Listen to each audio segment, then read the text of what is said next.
প্রথম অর্থ কিয়ামতের দিন। এজন্য প্রতিদিন আমাদের মুখ দিয়ে আল্লাহ 17 বার করে কমপক্ষে বের করে নিচ্ছে মালিকি ইয়াউমিদ্দিন। জবান খুলে কোরআনের আয়াতটা পড়েন, মালিকি ইয়াউমিদ্দিন। কিয়ামতের দিনের একচ্ছত্র মালিকানা কার? আরো জোরে। এটা দিয়ে আল্লাহ আমাদের বারবার মুখ দিয়ে বের করাচ্ছেন। কারণ হচ্ছে কিয়ামতে কিন্তু কারো কিছু করার থাকবে না, কারণ একচ্ছত্র মালিকানা আল্লাহর। কি এটা দিয়ে আল্লাহ বোঝাতে চায়, ও পৃথিবীর বান্দা বান্দিরা, কারো উপরে ভরসা করে কিয়ামতে ঠেস পাবা না। কত মানুষ, এই বিশেষ করে আপনাদের ব্রাহ্মণবাড়িয়া, কুমিল্লা, এই দুই জেলা এগুলো বেশি। কত মানুষ ভরসা করে আছে কেল্লা বাবা, ফতে বাবা। কিসের কেল্লা, কিসের ফতে? কিয়ামতে যেখানে নবীরা পর্যন্ত ইয়া নাফসি করতে থাকবে, হযরতে ইব্রাহিম নবী পর্যন্ত বলবে, মাবুদ আমার পিতা আসরের সাথে যা ভালো লাগে তুমি করো, কিন্তু আমাকে বাঁচাও। হযরতে ঈসা রূহুল্লাহ তিনি বলবেন, মাবুদ আমার মা মরিয়মের সাথে যা আচরণ করবা করো, তুমি আমাকে কিছু বলবা না। চিন্তা করেছেন যে নবীদের নাম বললাম, এত বড় পাওয়ারফুল নবী মূসা কালিমুল্লাহ, কথা বলতেন আল্লাহর সাথে। ইব্রাহিম খলিলুল্লাহ, আল্লাহ যাকে বন্ধু হিসাবে গ্রহণ করে নিয়েছেন। হযরতে ঈসা রূহুল্লাহ, যিনি আল্লাহর ফৎকারে তৈরি হয়েছিলেন। এত বড় বড় পাওয়ারওয়ালা মানুষ যদি বলে, আল্লাহ আমার আত্মীয় স্বজন, মা বাবা, এদের সাথে যা ভালো লাগে তুমি করো গিয়ে, কিন্তু আমাকে তুমি বাঁচাও, সেখানে কেল্লা ফতের উপরে ভরসা করে আছেন যে এরা বাঁচাবে। আমার তো কোরআনের ব্যাখ্যা তাফসীর পড়ে এতটুকুই বিশ্বাস জন্মিয়েছে। সূরা আবাসার ভেতরে আছে, ইয়াউমা ইয়াফিরুল মারউ মিন আখিহি ওয়া উম্মিহি ওয়া আবিহি ওয়া সাহিবাতিহি ওয়া বানিহি লিকুল্লি ইমরিইম মিনহুম ইয়াউমাইযিন শাআনু ইউগনি। আল্লাহ বলেন, সেই দিন মানুষ দৌড়াবে নিজের আপন ভাই থেকে, মা বাপ থেকে, সন্তান সন্ততি, স্ত্রী বন্ধু, এদের থেকে আগে মানুষ পালাতে থাকবে। এখানে প্রায় 6টা মানুষের নাম আছে। কুমিল্লাবাসী মাথায় যদি মগজ থাকে একটু ভাবেন। প্রথমে ভাইয়ের নাম, মায়ের নাম, বাবার নাম, ছেলের নাম, স্ত্রীর নাম, বন্ধুর নাম। বিপদে পড়লে এরাই তো দেখি এগিয়ে আসে। আল্লাহ বলেন এরা পালাবে। ইয়াফিরু মানে এই যে বাঘে তাড়া দিলে যেভাবে মানুষ দৌড়ায়, ইয়াফিরু শব্দের শাব্দিক অর্থ এই দৌড়। আপনজন দেখলেই মানুষ এরকম করে দৌড়াতে থাকবে। কি বলে আপনার বিবেক বলেন তো আপনি? এরা যদি পালায়, আমার মনে হয় পীর সাহেব বলবে, আল্লাহ আমি পীরই ছিলাম না।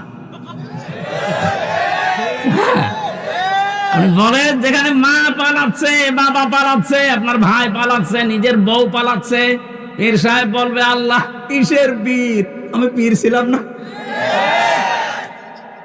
এটা বলবে। আপনি সেদিন ধরা খাবেন, সেদিন বুঝবেন।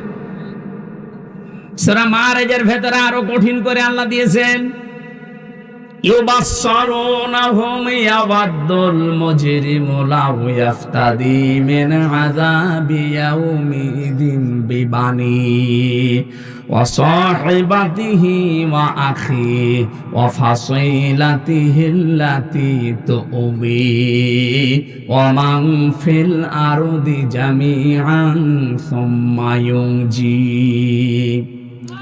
আল্লাহ রাব্বুল আলামিন বলেন, ওই দিন মানুষ মুক্তিপণ হিসাবে দিতে চাইবে সর্বপ্রথম তার ছেলে মেয়েকে। আমি আয়াতটা পড়ার পরে, বাণী শব্দের ব্যাখ্যা পড়ার পরে চিন্তা করলাম, আল্লাহ 3টা বছর আমি জেলে আছি, আমার মেয়ে 2টাকে আমি আজও দেখিনি। ওই সময় 7 মাস রেখে গিয়েছিলাম ছোটটারে, এখন ওর 4 বছর।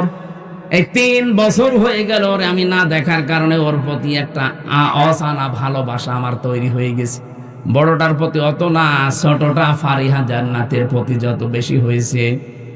3টা বছর না দেখে যদি এত বেশি মহব্বত ভালোবাসা তুমি তৈরি করে দিতে পারো, কোরআনের আয়াতে তুমি বললে কিয়ামতে আমি নাকি ফারিহাকেও মুক্তিপণ হিসাবে তোমারে দিতে চাইবো। আমার তো মনে হচ্ছে না। এই আয়াতটা আমার কেমন লাগছে। আপনি চিন্তা করেন তো, কিয়ামতের দিন এই ফারিহাকেও বলা লাগবে আল্লাহ এইটাও দিয়ে দিলাম মুক্তিপণ, তুমি আমারে বাঁচাও।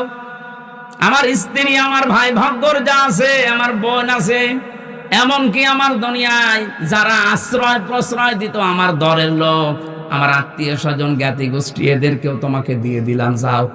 অমাং ফিল আরদি জামিআ, দুনিয়ায় যত সম্পদের মালিক ছিলাম সব আমি দিলাম। সুম্মা ইউনজি, তুমি আমারে বাঁচাও। আল্লাহ জবাব দিয়েছেন কড়া করে ধমক দিয়ে, কাল্লা, কখনো না, কাল্লা, কখনোই না, ইন্নাহা লাযা, তোরে আমি লাজায় দেব। কোথায় লাজা? কি আল্লাহ ভয়ঙ্কর বর্ণনা এর পরে দিয়েছেন। লাজা কি জানো? নাযাআতাল লিশাওয়া, এখানে গেলে আগে মানুষের চামড়া খুলে যাবে। আমাকে রিমান্ডে মাটির নিচে যখন নিয়ে গিয়েছিল ওই আয়না ঘরে, আমি দেখেছিলাম মাঝে মাঝে রাতের বেলা, রাত 11টা 12টার পরে ওরা আসতো, 4-5 জন এসে এই কিছু জিনিসপত্র নিয়ে বলছে আমরা এইগুলো দিয়ে নখ তুলি, মানুষের চামড়া তুলিয়ে, যে এইগুলো দিয়ে জীবিত মানুষদের নখ তুলে নেয়, চামড়া তোলে, ডিম নিয়ে এসে বলতো যেগুলো আমরা দেই। আমারে কোনোদিনও কোনো করিনি, কিন্তু দেখিয়েছে যে এগুলো দিয়ে আমরা নখ তুলি। তার মানে ওদের ওই ভয়ঙ্কর কথা শোনার পরে যেন আমি মিথ্যা কথা বলতে বাধ্য হই। আমারে বলেছিল আকিস গ্রুপের বিরুদ্ধে এই কথাগুলো বলা লাগবে। দ্বিতীয় নম্বরে, এই দেশে জঙ্গিবাদ তৈরি করার জন্য জামাত ইসলাম আর শিবির কাজ করছে, এটা আপনি বলবেন আদালতের সামনে, যে তাহলে আপনারা ছেড়ে দেব। রিমান্ডে বারবার আমাকে ওই অফিসার গুলো, বিশেষ করে এসপি আর এসপি, প্রতিদিন আমার রাতের বেলা এসে বলতো জামাত ইসলাম তো খারাপ না, ভালো দল, ওরা মিথ্যা কথা বলে না, ওরা দুর্নীতি করে না, তা আপনার বলতে সমস্যা কি? না কি কায়দা করে কথা নিচ্ছে দেখেছেন, মনে করছে যে হাজার পাগল হয়ে গেছে মনে হয়। শেষে আমাকে ওই জিনে দিয়েছিল যে এইগুলো দিয়ে আমরা নখ তুলি, যদি আপনি কালকে ম্যাজিস্ট্রেটের সামনে এগুলো না বলেন আমরা কিন্তু করব। কয়েকটা মুসলমান অফিসার পেয়েছিলাম, ও মুসলমান নামে শুধু আল্লাহর ভুল ধরত, যে আল্লাহর এই কাজটা মনে হয় ঠিক হয়নি। তার ভেতরে আমি একজন পেয়েছিলাম এই কুমিল্লা বাড়ি 14 গ্রামে, ওরা আমি খুঁজতেছি, পালিয়েছে। আর কয়েকদিন আগে পেয়েছিলাম খুলনা শেখ ইমরান, অধ্যাপক মিয়া গোলাম পরওয়ার সাহেবের বাড়ির পেছনে বাড়িও। ওই দিন আমার মাহফিল ছিল পরওয়ার সাহেবের কাছে। ওর বাবা আওয়ামী লীগের উপজেলা চেয়ারম্যান, ও শয়তান পালিয়েছে, পাওয়া যাচ্ছে না। এরপরে পাওয়া গেছে, পুলিশে ধরে এখন ছেলে দিয়েছে। মানে ওরে আর পাওয়া যাচ্ছে না, কোন গর্তে ঢুকেছি। চিন্তা করে দেখেন, ওরা আমারে বলতেছে আমরা এগুলো দিয়ে নখ তুলি, এই যে এই মেশিন পত্র, আপনি যদি না বলেন সকালবেলা আপনার স্ত্রীকে তুলে নিয়ে আসবো। তখন আমার মেয়েটা 7 মাস বয়স মাত্র। বলেন এই অবস্থায় স্বামী যারা ঠিক থাকতে পারে? বাধ্য হয়ে বলেছিলেন যে যা ভালো লাগে করেন, আমারে নিয়ে চলে, আমি সব বলে দেবো, যা। কিন্তু ম্যাজিস্ট্রেট আমার সাথে ধোঁকাবাজি করেছিল। ওখানে যাওয়ার পরে শুনলাম উনি ছাত্রলীগের প্রাক্তন কি সেক্রেটারি ছিল, উনি এখন ওই কাজে। আমার বলছে আপনার কোনো চিন্তা নেই, যা যা লিখেছে শুধু সই করে চলে যান, আপনার নিচে ছোট ছোট বাচ্চারা আছে কান্নাকাটি করছে। আমি তো এই 164 তখন বুঝতাম না, সহজ সরল ভাবে লিখে দিলাম। পরে শুনছি যে ওইটা 164। এমন এমন কিছু লিখেছে রাষ্ট্রের বিরুদ্ধে, আকিস গ্রুপের বিরুদ্ধে, জামাতের বিরুদ্ধে, অথচ একটা কথাও আমার না। পরে যদিও আমি ডিনাই পিটিশন দিয়েছিলাম, কিন্তু সেটাই তো কাজ হয়নি। এই 3 বছর থাকা লেগেছে আরো এই কারণে। অথচ সে মামলায় যে কিছুদিন আগে সব খারিজ হয়ে গেছে, সব খারিজ করে দিয়েছে। ওই মামলা তো 3 বছর তো ওই ওই জজের কাছে ছিল, কিচ্ছু করতে পারেনি। যে এখন হাত খোলা পেয়েছে, বলছেন যান, একেবারে মামলা ঢিসমিস করে দিলাম। বলতে গেলাম যে স্যার এটা তো আপনার কাছে এতদিন ছিল, এতদিন তো বলেননি, হঠাৎ সবই বেসবই মানে মাফ করে দিচ্ছেন। উনি এইটাই বলতো যে আমার হাত বাঁধা ছিল, এখন হাত খোলা আছে, কিছুটা ন্যায় বিচার করতে পারছি। আমরা চাই বাংলাদেশে সবাই এরকম হাত খোলা থাকবে, আবু সাইদের মতো। কথা বলেন না কেন? হাত যতদিন বাঁধা থাকবে, ন্যায় বিচারের পরিবর্তে উপরে দেখতে হবে ফিটফাট, ভেতরে সব অবিচার হবে। আমরা তো এইটাই কায়েম করতে চাই বাংলাদেশে, যেন সবার হাত, বিশেষ করে 1628টা চেয়ার আছে, এই চেয়ার না, ওই জায়গা মতো যে চেয়ারগুলো আছে ওইগুলো কতগুলো, 1628টা। এই চেয়ারগুলো আমরা চাই যারাই সামনে বসবে প্রত্যেকের হাত আবু সাইদের মতো এভাবে খোলা থাকবে। জীবন দিতে হয় জীবন দেবে, কিন্তু মিথ্যার সামনে মাথা নত করবে না, তাহলে নাই বিচার কায়েম হবে ইনশাআল্লাহ। এই পৃথিবীর বহু মানুষকে আমরা দেখেছি তারা আল্লাহর স্বীকৃতি দিয়েছে, কিন্তু ওই জামানার রাসূলের স্বীকৃতি তারা দেয়নি, এই জন্য তারা বেঈমান হয়ে মারা গেছে।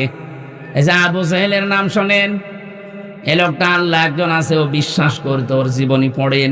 বহু জায়গায় আল্লাহ জিজ্ঞাসা করছেন নবীজিকে, ওয়ালা ইন সালতাহুম মান খালাকাস সামাওয়াতি ওয়াল আরদা লা ইয়াকুলুনাল্লাহ ইলা আখিরি আয়া। হে নবী, ওদেরকে যদি আপনি জিজ্ঞাসা করেন আবু জাহেলকে যে আকাশ আর জমিন কে বানিয়েছে, লা ইয়াকুলুনাল্লাহ, ওরা গ্যারান্টি দিয়ে বলবে আল্লাহ বানিয়েছে। তাহলে আল্লাহ একজন আছে, আল্লাহর একাত্মবাদের স্বীকৃতি আবু জেহেল পর্যন্ত দিয়েছে। যেদিন বদরের ময়দানে যাবে সেদিন কাবার গিলাফ ধরেও কাঁদছিল, সকালবেলা ডাক দিয়ে বলেছে, কাবার মালিক তুমি আসো, আমি জানি মুহাম্মদের বিরুদ্ধে অস্ত্র নিয়ে যাচ্ছি বদরের ময়দানে যুদ্ধ করার জন্য, সত্যের পক্ষে যে আছে তাকে তুমি বিজয় দিয়ে দিও। ওর দোয়া কবুল হয়ে গেছে। কি ও তো সত্যের পক্ষে ছিল না, সত্যের পক্ষে যিনি ছিল আল্লাহ তাকে বিজয় দিয়ে দিয়েছিলেন। এরকম একটা দুইটা না, বহু ইতিহাস আমার জানা আছে। ফেরাউনের ইতিহাস অনেকে শোনেন, কিন্তু শিক্ষাটা এখান থেকে নেন না। এই লোকটা আল্লাহ একজন আছেও কিন্তু বিশ্বাস করেছিল। শেষে এসে একেবারে শেষে যে বলেছিল, হাত্তা ইযা আদরাকাহুল গরকু ক্বালা আমানতু আন্নাহু লা ইলাহা ইল্লাল্লাযী আমানাত বিহি বানু ইসরাঈল ইলা আখিরি আয়া। আমি কেন পড়ছি, বাংলাদেশের সাথে আমার অনেক মিল দেখতে পাচ্ছি। এই জন্যে এদেশে বহু মানুষকে আপনি জিজ্ঞাসা করবেন রেসালাতের স্বীকৃতি দেওয়ার জন্য, রাসূলের জীবনী অনুযায়ী কাজ করতে, ও বলবে কি আমি কি নামাজ পড়ি না, আমি কি রোজা রাখি না, আমি হজ করে এসেছি, আমি দান সাদকা করি। কুমিল্লাবাসী যে 4টা কথা বললাম, 4টা কথায় কার হুকুম? নামাজ পড়া, রোজা রাখা, হজ করা, দান করা, এই 4টা কার বিধান? আরো জোরে বলেন। এই বিধান যিনি দিয়েছেন তিনি তো বললেন লা তুমিনুন্না বিহি ওয়ালা তানসুরুন্না, নবী আসবে তাকে বিশ্বাস করবা, তার স্বীকৃতি দিবা। এই যে ফেরাউনের কথা কেন তুললাম, বাংলাদেশে এই বিশ্বাসে যারা আছেন তাদের কিন্তু ফেরাউনের মতো মরণ হবে। আপনাকে আমি বাঁচাতে চাই। ওই লোকটা যখন ডুবে যাচ্ছিল ওই সময় বলেছিল আমি ঈমান আনলাম, ওই আল্লাহর উপরে ঈমান আনলাম যার উপরে ঈমান এনেছে বনি ইসরাইলেরা, আমি তো মুসলমান। এরপরেও ফেরেশতারা আমারে পানির ভেতরে বারবার চুবায় কেন? আল্লাহ তখন জবাব দিয়েছেন আল আন, এখন। শব্দের দিকে খেয়াল করেছেন? ও কিন্তু আল্লাহর একাত্মবাদের স্বীকৃতি দিয়েছে যে আমি ঈমান আনলাম ওই আল্লাহর উপরে যার উপরে বনি ইসরাইলরা ঈমান এনেছে। তাহলে স্বীকৃতি তো দিয়েছে আল্লাহর প্রতি, কিন্তু ওই জামানার যিনি প্রেরিত পুরুষ ছিলেন হযরতে মূসা কালিমুল্লাহ, তার কথা কিন্তু বলে নাই। কথা বুঝতেছেন? ও শুধু লা ইলাহা ইল্লা পর্যন্ত বলেছিল, কিন্তু তো বলা লাগবে লা ইলাহা ইল্লাল্লাহ মূসা কালিমুল্লাহ। ওই জামানার রেসালাতের স্বীকৃতি ও দেয়নি, এজন্য মারা গেছে বেঈমান হয়ে। আল্লাহ কারণও জানিয়েছে কেন তোর ঈমান নসিব হচ্ছে না। আল আনা ওয়া ক্বাদ আসাইতা ক্বাবলু ওয়া কুনতা মিনাল মুফসিদিন। এবার আমার এই আয়াত থেকে প্রশ্ন, হাজার হাজার বছর পরে এখন আমাদের এই জামানায় আল্লাহর প্রেরিত পুরুষ কে বলেন তো? কথা বুঝতেছে? এই জামানার জন্য শুধু না, কিয়ামত পর্যন্ত একজন প্রেরিত পুরুষ আল্লাহ পাঠিয়েছেন, তার নাম মুহাম্মাদুর। আরো জোরে বলেন মুহাম্মাদুর। কোন মানুষ এখন বাস্তবে যদি আল্লাহর হুকুম মেনে চলে কিন্তু রেসালাতের ঘোষণা এই জামানায় যিনি প্রেরিত পুরুষ আল্লাহ তাকে মানে না, তার মানে তার জীবনই মানতে চায় না। হ্যাঁ, তার জীবনী মানে তিনি যেদিন নবুয়ত পেয়েছেন 40 বছর বয়সে, সেই দিন থেকে জীবনের শেষ দিন 63 বছর। এই 40 বছরের ভেতরে, এই 63 বছরের ভেতরে 23 বছর তার নবুয়তের জিন্দেগি। এটা মানেন না? বলেন না কেন?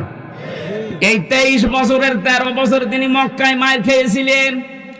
আজ দেশে হাজারো মানুষ এই 13 বছরের জিন্দেগি শুনতে পাগল। বলেন আপনিও কান্দেন, আমিও কান্দি। কিন্তু পরের যে 10 বছর মদিনার জীবন, উনি যে রাষ্ট্রপ্রধান ছিলেন, এইটা বলতে গেলে অনেক মানুষ যারা আল্লাহর স্বীকৃতি দেয়, ওদেরও তখন আর মন পাওয়া যায় না। তখন বলে হুজুর এটা রাজনীতি, এটা দুনিয়ার কাজ। আরে ভাই, আপনি তো 13 বছর ভালোই শুনলেন, খালি মায়ের খেয়েছিল এটা শুনতে কান্নাকাটি করেন। উনি যে মায়ের দিয়েছিল ওইটা শুনতে চান না কেন? আমরা তো ওইটাও বলতে চাই। মায়ের তো আমরা 13 না, আমরা তো 15 বছর খালাম। কথা বলে না কেন? উনি 13 বছর খেয়েছিলেন, আমরাও 15 বছর খেয়েছি। উনি 10 বছর রাষ্ট্রনায়ক ছিলেন, আমাদেরকেও 10 বছর চালাতে দেন না কেন? আমরা তো এখন 10 বছরে যেতে চাই। বলে না, আপনি ওই 13 বছরে থাকেন। 13 বছরে থাকলে খালি মায়ের খালি আপনার ভালো লাগবে না?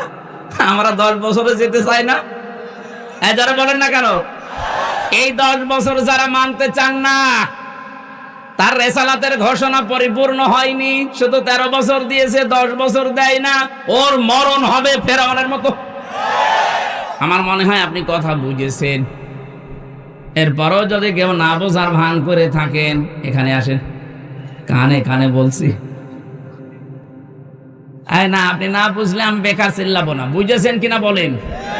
যারা আল্লাহর কথা মানতে রাজি আছেন, কিন্তু রেসালাতের ঘোষণা আপনাকে দেওয়া লাগবে। ফেরাউন এটা দেয়নি, এই জন্য বেঈমান হয়ে পড়ে গেছে।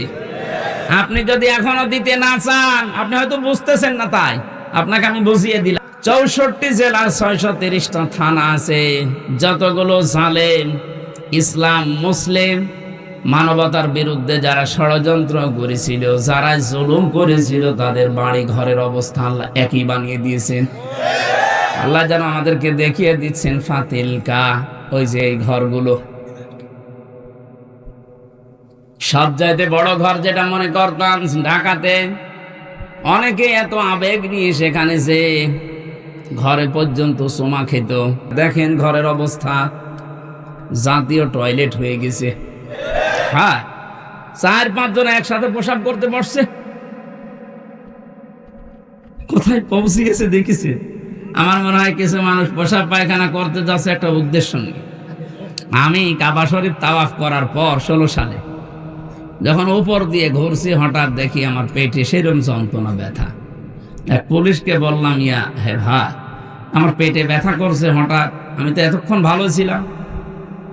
পুলিশ আমারে বলছে, হাজি আর হজ্জা তাই না বেলা দোকান। ও হাজি, দেশ কোথায়? জি, তুমি বাংলাদেশ। বাংলাদেশ থেকে এসেছি। ওনার ভাষা দিয়ে আমারে বলছে, আপনি এখনো পর্যন্ত জানেন না কোন জায়গা? না তো, যেটা আবু সাইদের বাড়ি। আপনি এখনো পায়খানা না করে দাঁড়িয়ে আছেন, তাড়াতাড়ি কাজ করেন। সত্যি কথা বলছে যে কোরআন সামনে পায়খানা করে দেখি আমার পেটের যন্ত্রণা, ব্যথা ভালো হয়ে গেছে। আল্লাহ আমাকে যেন জানাতে চেয়েছে, হামজা 6000 কিলোমিটার দূর থেকে এসেছো, আরে শয়তানের মুখে পায়খানা না করে চলে যাবা, তাড়াতাড়ি করো। আমার তো মনে হচ্ছে এখন যে 5-6 জন একসাথে দল বেঁধে পোশাক করছে, আজকেও দেখলাম 3 জন একসাথে বের হচ্ছে। তার মানে ওখানে যারা যাচ্ছে এটা নিয়ত করে যাচ্ছে যে আমার রোগ ভালো হবে।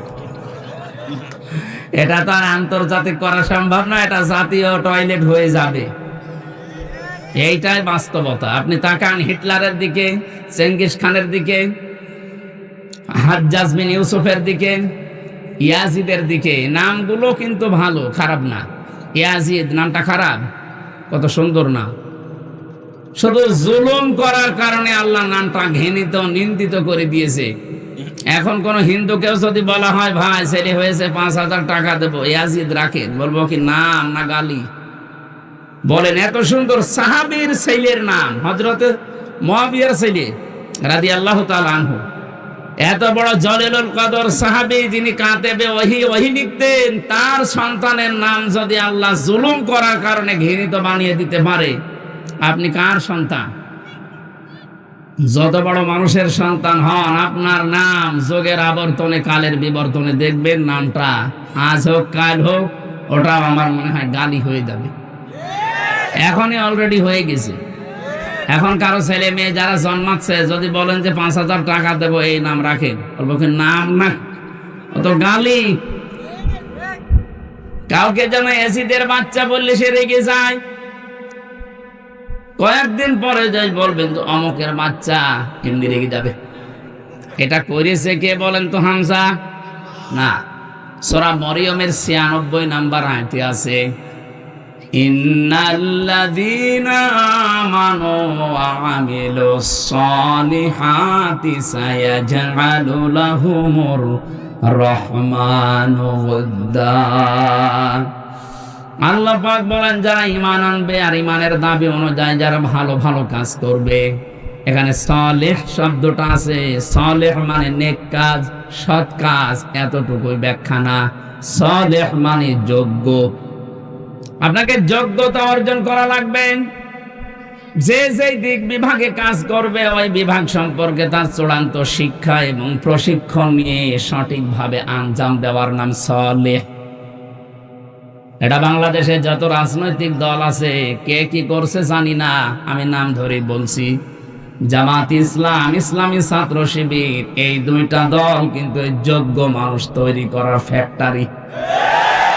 আপনি যদি বিশ্ববিদ্যালয়ে পড়তে চান, জীবনে তো কোনোদিন ভার্সিটির মুখ দেখতে পারেননি, যদি এই বুড়ো বয়সে পড়তে চান, ভর্তি হয়ে যান, আপনাকে ভার্সিটি পড়াবে।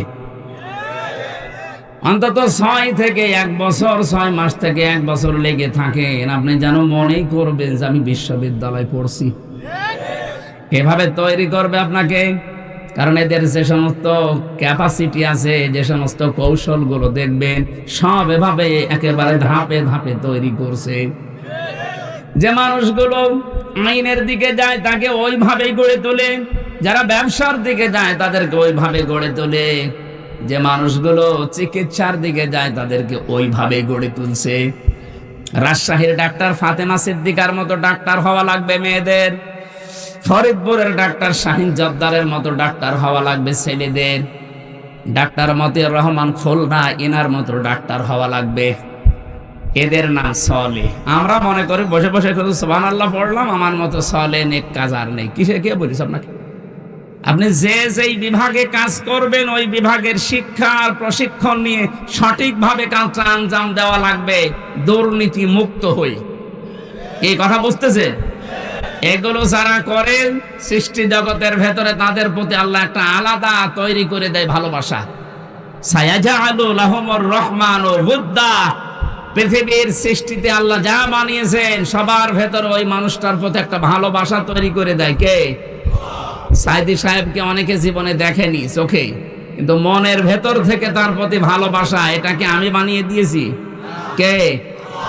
বিপরীতটা দেখুন, অনেককে অনেক মানুষ দুনিয়ায় দেখেনি, কিন্তু তার কর্মকাণ্ডের কারণে কোথায়? সৌদি আরব।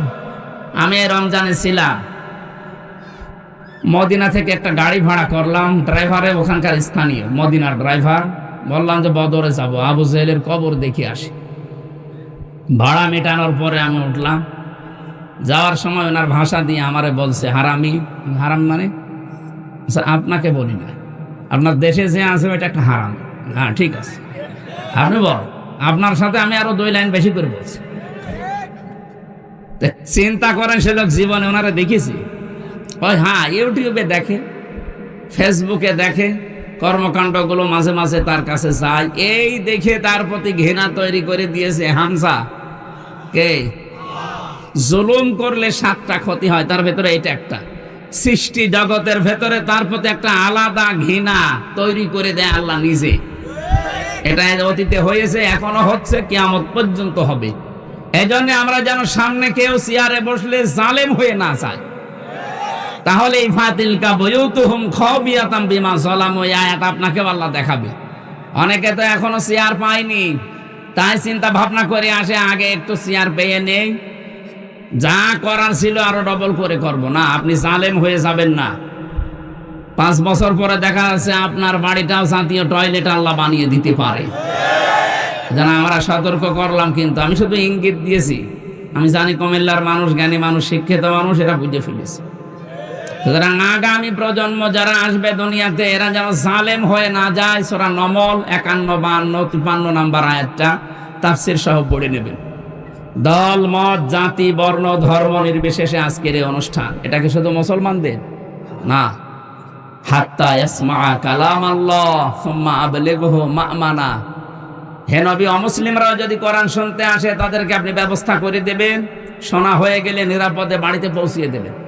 সুতরাং যারা এসেছেন সবার জন্য আজকের এই কোরআনের অনুষ্ঠান। আল্লাহ আমাদেরকে যাদের নিয়ে আসলেন, আমাদের দুইটা এখানে শর্ত মানতে হবে। ফাস্তামিউ লাহু ওয়া আনসিতু, আপনি শুনবেন আর চুপ থাকবেন। আর আমরা যারা বলতে আসলাম, আমাদের দায়িত্ব কি? সূরা নাহাল, ওটা তো নমল বললাম, এটা নাহাল 44 নাম্বার আয়াত, 14 নাম্বার পারা, 11 নাম্বার পৃষ্ঠায়, 3 নাম্বার লাইনে আল্লাহ পাক বলেন, ওয়ানজালনা ইলাইকা যিকরা লিতুবাজ্জিনা লিন-নাসি মা নুজিলা ইলাইহিম ওয়া লাআল্লাহুম ইয়াতাফাক্কারুন। হে নবী, এই কোরআন আমি আপনার কাছে দিয়েছি। এই কোরআনে কারীম দিয়ে মানুষের কাছে আপনি সতর্ক বাণী পৌঁছান।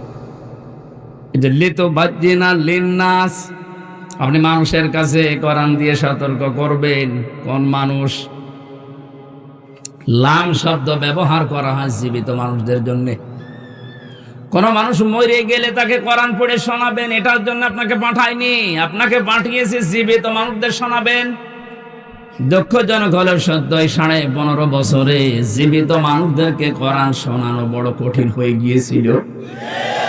14 জায়গায় অনুমতি নেওয়া লাগতো। এই কথা বলে না, অথচ ওই মানুষটার বাবা মারা গেলে আমারে ডাক দিতে, হুজুর কোরআন পড়ে দেন। আরে বেটা, তোর বাপ তো মরে গেছে, এখন আমি পড়ে করবো কি? যতদিন জীবিত ছিল তখন পড়লে কাজ হতো। সরাসরি কিন্তু বলতো না যে না, কোরআন প্রচার করার দরকার নেই, কোরআনের অনুষ্ঠান হবে না। কিন্তু এমন সিস্টেম বানিয়ে দিয়েছিল, 14 জায়গায় অনুমতি নেওয়া। আমার মনে হয় কেউ নিতেও যেত না, ও অনুষ্ঠানও করতে দিত না। যাতে মাতাল হলো তাহলে ঠিক ছিল, কারণ জানতো যে 96% মুসলমান এখানে। সরাসরি ওপেন কোরআনের বিরুদ্ধে অবস্থান নিলে টিকে থাকা সম্ভব না। এই জন্যে এমন সিস্টেম করেছিল মানুষ যেন অনুষ্ঠান না করে। কিন্তু এখন আর ওইটা নেই। এখন আছে, এখন ওপেন হয়ে গেছে, অনুমতি তো লাগেই না। যারা অনুমতি দেবে তারা এখন বলো হুজুর আসে। আমাকে সেদিন গোয়েন্দা বিভাগের সর্বোচ্চ যিনি, আমি নাম নিলাম না, উনি আমাকে কল দিয়েছিল হোয়াটসঅ্যাপ। বলছে হুজুর, কোরআনের কথা সারা বাংলাদেশের 64 জেলায় 56,000 বর্গ মাইলে সেইভাবে আল্লাহ বলেছেন, ওইভাবে ফোর্স দিয়ে বলবেন। কোনো বাধা নেই, কোনো অনুমতি লাগবে না। কেউ যদি বাধা দেয় আমারে জানাবেন, ও ঠ্যাং ভেঙে ফেলবেন। বললাম যে স্যার, আপনি এতদিন ছিলেন কোথায়? আমি নতুন দায়িত্ব পেয়েছি, আমি একজন মুসলমান, যেভাবে আল্লাহ জানিয়েছেন আপনি ওইভাবে করবেন, কোনো সমস্যা নেই। আমি তো এইটাই চাই। আমরা তো এইটাই চাই যে আমরা আল্লাহর বান্দাদের শোনাবো কোরআন। মরা বান্দা না, জীবিত বান্দা। এখানে আমরা মরা না জীবিত? হ্যাঁ, জীবিত মানুষদেরকে কোরআন শোনাতে হবে ব্যাখ্যা সহ, বিশ্লেষণ করে। আজকে তেলাওয়াতকৃত আয়াত থেকে আমরা তাফসীর করব। এই শব্দটা নিয়ে বাংলাদেশে একটা ভেজাল আছে, বাংলাদেশ, ভারত আর পাকিস্তানে। আমরা নিরসন করবো ইনশাল্লাহ। আর যারা শুনতে এসেছে তাদের দ্বিতীয় দায়িত্ব কি? বলা আল্লাহুম ইয়াতাফাক্কারুন, ওরা যেন কথাগুলো শোনার পরে বাড়ি যেয়ে চিন্তা ভাবনা করে যে আসলে কি বলেছে আর আমরা করছি কি। কথা বলেন না কেন? এটা কি আমি বানালাম আয়াতটা? তাহলে আমার দায়িত্ব স্পষ্ট দলিল প্রমাণ জীবিত মানুষদের শোনানো। আর যারা শুনবে তাদের দায়িত্ব হয়ে পড়ে বাড়িতে যেয়ে তারা যেন চিন্তা ভাবনা করে। করবেন তো ইনশাল্লাহ? আল্লাহ আমাদের তৌফিক দিন। আজকের এই মাহফিলে যারা এসেছে বলেন আলহামদুলিল্লাহ। দরুদ আর সালাম পড়ছি মুহাম্মদুর রাসূলুল্লাহ সাল্লাল্লাহু আলাইহি ওয়াসাল্লামের প্রতি, যাকে আল্লাহ রাব্বুল আলামিন যে তেলাওয়াতকৃত আয়াতগুলো করলাম এগুলো তাকে উপহার দিয়েছিলেন। বিশ্বনবীকে আল্লাহ পাঠানোর পরেই যত নবী দুনিয়াতে আল্লাহ এর আগে পাঠিয়েছেন প্রত্যেকটা নবীর কাছে এই স্বীকৃতি নিয়েছিলেন, ওয়াইদে আখাযাল্লাহু মিসাকান নাবিয়্যিনা লামা আতাইতুকুম মিন কিতাবিন ওয়া হিকমাতিন সুম্মা জাআকুম রাসূলুম মুসাদ্দিকুল লিমা মাআকুম লা তুমিনুন্না বিহি ওয়া লা তানসুরুন্না ইলা আখিরি আয়াত। সূরা আলে ইমরান আমি যেখান থেকে পড়েছি তার আগে তাফসীর করতে হলে যে আয়াতের করা হয় তার আগের আয়াত পরের আয়াত এর সাথে সম্পর্ক কি এটা আগে বলা লাগে, এই জন্য আমি এটা পড়লাম। আল্লাহ পাকের আগে রিসালাতের ঘোষণা দিতে গিয়ে এত ব্যাপক হারে দিয়েছেন। শুধু আমাদের যে নবী যত নবী এর আগে পাঠিয়েছিলেন 1,24,000 বলেন আর 2,24,000 বলেন, সঠিক সংখ্যা যেহেতু আমরা জানি না, যত নবী আল্লাহ পাঠিয়েছে প্রতিটি নবীর কাছে এই স্বীকৃতি নিয়েছিল, অঙ্গীকার নিয়েছিল যে তোমাদেরকে আমি জ্ঞান দিয়েছি আর বিজ্ঞান দিয়েছি, তোমাদেরকে জ্ঞানের জন্য কিতাব দিয়েছি, বিজ্ঞান জানার জন্য আমার কিতাবের ভেতরে থিওরি দিয়েছি। যত বিজ্ঞানের আবিষ্কার সব আল্লাহর কোরআনের থিওরি থেকে। একজন রাসূল তোমাদের কাছে আসবে, তোমাদের কাছে যে কিতাব আর যে জ্ঞান যে বিজ্ঞান আছে এইটার স্বীকৃতি দেওয়ার জন্য, সত্যতা প্রমাণ করার জন্য আসবে। তোমরা যখনই ওই রাসূলের সংবাদ পেয়ে যাবে, লা তুমিনুন্না বিহি ওয়া লা তানসুরুন্না শব্দের আগে দুইটা লাম দিয়েছেন, লামে তাকিদ নুনে সাকিলা। আল্লাহ পাক বলেন, হে নবী হে রাসূলরা, যারা দুনিয়াতে তোমরা গিয়েছো প্রত্যেকের জন্য আমি অঙ্গীকার নিলাম, ওই রাসূল যদি তোমাদের কাছে চলে যায় অবশ্যই তাকে বিশ্বাস করবা, তাকে সাহায্য করবা। যত নবী যত রাসূল আসলেন প্রত্যেককে আল্লাহ বলেছিলেন ক্বালু আকরারনা, তোমরা কি স্বীকৃতি দিলে? প্রত্যেকেই বলেছে হ্যাঁ। আলা যালিকুম ইসরি, আমরা এই বিষয়ের উপরে ঐক্যবদ্ধ হয়েছি, একমত হয়েছি, আমরা স্বীকৃতি দিয়ে দিয়েছি। ক্বালা ফাশাহাদু ওয়া আনা মাআকুম মিনাশ শাহিদিন, আল্লাহ বলেন তোমরাও সাক্ষী, আমিও নিজে সাক্ষী হয়ে গেলাম তোমাদের কাছে। এই আয়াতের শিক্ষা কি? মুফাসসির ইকরাম ফি জিলালিল কোরআনে লিখেছেন, সাইয়্যিদ কুতুব যত নবী যত রাসূল পাঠালেন তারা যদি নবীজির রিসালাতের স্বীকৃতি দিতে পারে, বিশ্বাস এবং সাহায্য করার অঙ্গীকার করতে পারে, কিয়ামত পর্যন্ত আমরা যারা নবীর উম্মত হয়ে আসব আমাদের সবচেয়ে বড় দায়িত্ব হবে তার রিসালাতের ঘোষণা দেওয়া এবং তার সাহায্যের জন্য এগিয়ে যাওয়া। প্রশ্ন আসতে পারে, তার রিসালাতের ঘোষণা দিলাম, সাহায্য করব কি করে, তাকে পাবো কোথায়? তাকে পাবেন কোথায় মানে কিয়ামত পর্যন্ত তো উনি তো হায়াত পাবেন না, উনি তো একদিন বিদায় নেবেন, নিয়েছেনও। কিয়ামত পর্যন্ত তাকে সাহায্য করার নামান্তর হচ্ছে তার আদর্শ পড়ে আছে ওইটাকে সাহায্য করা। তার আদর্শকে যারা ধারণ করবে, নবীজির আদর্শ দুনিয়াতে যারা বাস্তবায়ন করার চেষ্টা চালাবে, তাদেরকে আপনার সাহায্য করা ওয়াজিব, আপনার জন্য হক। লা তুমিনুন্না বিহি ওয়া লা তানসুরুন্না, যারা আরবি গ্রামার জানে, কত কঠিন শব্দ জানেন, এটা লাম দিয়েছেন আবার তাকিদ দিয়েছেন নুনে সাকিলা। অবশ্যই এখন আপনাকে মানা লাগবে তার রিসালাত। আপনি কথাগুলো বলতে গেলে তখন রাজনীতি মনে করেন, দুনিয়ার কাজ এটা, এই ঝামেলায় যাওয়া দরকার কি, এগুলো আমরা করব না। আমরা 15 বছর অলরেডি মার খেয়ে ফেলেছি, রাসূলের চাইতে আরো 2 বছর বেশি। এক কথা বলেন না কেন? এখন আমরা 10 বছর নবীজির মতো অন্তত এই জমিনটা হাতে নিতে চাই। আপনি একটু দিয়ে দেখেন, বিশ্ব নবী যদি বলতে পারেন খায়রুল কুরুনি করনি, কোরআন দিয়ে দেশটা 10 বছর চললে আমরা বলতে পারবো খায়রুল কুরুনি করনি, কারণ সাদাবাজি থাকবে না। কথা বলেন না কেন? ডাক্তার শফিকুর রহমান ঘোষণায় দিয়েছে, যদি কোরআন এ দেশে প্রতিষ্ঠিত হয় সাদাবাজি নামও কেউ মুখে নিয়ে আসবে না। সবচাইতে বেশি গ্যারান্টি পাবে নারী তার ইজ্জতের। আজ জুজুর ভয় দেখানো হচ্ছে ওদেরকে, ইসলাম আসলে কিন্তু ঘরবন্দি হয়ে যাবা। আন্তর্জাতিক কিছু কৌশল আছে, এইগুলোতে এই ছোট মন ন্যারো মন নিলে হবে না, মনটা ব্রড করা লাগবে। এই কারণে সেদিন দীপ্তির সাথে উনি টকশো করেছিলেন, এইটা নিয়ে কত রকমের ফতোয়া বাজে। আরে ভাই, ওখানে যদি উনি না যেতেন, ও পরের দিন আন্তর্জাতিক মিডিয়ায় ছড়িয়ে দিত যে এরা নারী বিদ্বেষী। অনেকে ওনার চেহারা হাঁ করে দেখতে গেছে, ওনার বউ নেই বাড়ি, দীপ্তির চাইতে সুন্দর বউ ওনার বাড়িতে, যদি মুরব্বী হয়ে গেছে তাই কি।